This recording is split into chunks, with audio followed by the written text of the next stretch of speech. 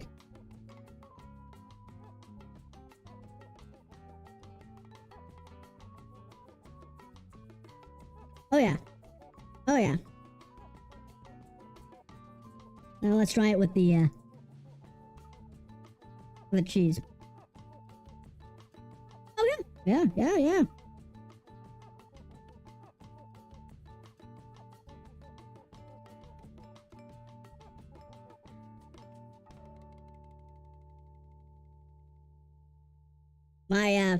My only regret is not seasoning it enough. That's my only regret. I feel like just a little bit more salt would go a long way. Probably with the dough for the most part. Let me just double check the recipe I looked at for the dough. It called for unsalted butter, but I feel like that's so that you can add the salt afterwards. Nope. I think all the salt was supposed to come from the sock. So, I don't know. Also, it could probably be from the filling, but no.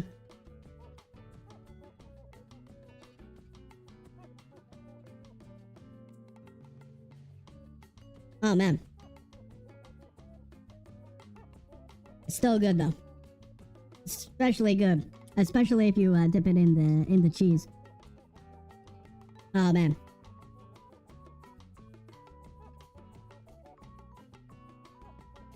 Nice and hot. Yeah. Despite them being a little on the pale side, not so well with presentation. It's not really good on presentation. I want to say I did this good enough or well enough to still have it be called coxinhas. And I want to bet even if I like air fry these later or tomorrow, they'll become far more golden brown and far more delicious. I'll post pictures on the Discord and probably everywhere, some places else for this. But everybody, I think, give it to you? No, they're mine. They're mine. I labored over them. I deserve to have them. I deserve to have them. Unless, of course, you pay money. It has to be a big fee, my dude. It's a big fee to get these off my hands. I'm just going to take one more bite before we do a fine. No, I won't share it with you. I'm sharing how to make them. How to make them and floundering in the process, but...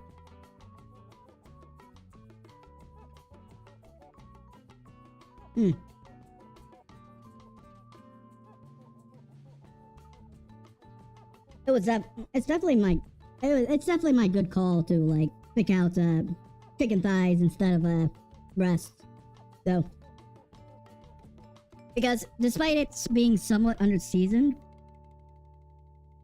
the chicken is still, like, piercing through. The flavor of the thighs, the thick thighs are, still pushing, still grasping at my, taste buds. But I think that will be it, everybody. I think that will be it. I believe I want to die. I'm going to do my sign off. Before then, I'm just gonna remind y'all that next week I won't be here. I will be out of state, so I won't be doing any content or streams. Afterwards, I'm going to be doing a lot of gaming streams because I actually want to finally complete my first playthrough of Elden Ring so I can actually do the DLC without any issue. So does this end the Brazilian cuisine saga? No. Absolutely not. I know for a fact there is one dish I've been eyeing since COVID lockdown. I know. It's a long time. It's a full 4 years since I've always remembered this during my last year of undergrad. Is that what is called the chicken of heaven, or heaven's chicken, which is a Brazilian dish where you get bits and you get chops. You get chopped chicken, molded together around a drumstick bone, put it in a dough, and then bread it and then deep fry it. By then, I'll probably have more confidence about frying at home. Chicken of heaven. I don't know the proper Brazilian way to describe it or actually say it, or Brazilian Portuguese word to describe it or say it, but that's what I got. It's from a Brazilian VTuber that does a lot of aged meat content in the cooking YouTube sphere. So if you know, you know. I just don't remember his name right off the bat. That's going to be the next Brazilian dish we will be doing. I'm probably going to be doing the dough ahead of time, though. Oh, dear. But then again, I have to look at the recipe, or at least the video, just to, visualize, visualize how I'm going to be making it. But, no. That's it. Maybe I'll do cake afterwards. I don't know. There's a whole lot of Brazilian dishes I can do. I'm probably gonna have to dedicate only single streams to it, and not cocktails. We'll have to see. But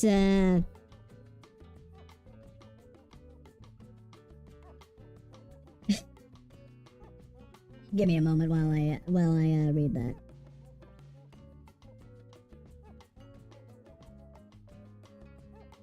You in Coquetico? My eyes are blurry now. Okay, I can't read. You in Coquetico, exceto con hands? Sí. But no, I'll definitely probably end with something sweet. That being cake. That's about 2 weeks, maybe 3 weeks away. I'm exhausted. This stuff is going to bury me into next month. But no, I think that will be it, everybody. Without further ado, a pave? Oh yeah, the cake you were talking about, DeSilva. I'll definitely be looking into that real soon. I've also been looking at New Zealand dishes. I'm hoping at some point I could probably attract a New Zealander, but I'm probably going to have to do a morning stream because of, or no, I don't know. Oceania. The Oceania demographics are kind of iffy when it comes down to my time zone compared to theirs. Anyway, let's actually finish this up. Without further ado, everybody, I thank you very much all for coming tonight. Tonight, morning, evening, afternoon, whenever you're watching this. Bro's gonna eat Kiwis. Yes, I will. But anyway, good evening, good afternoon, good thing. Thank you very good whenever you're watching this. Thank you very much for coming by, and I'll be definitely seeing y'all later. Bye.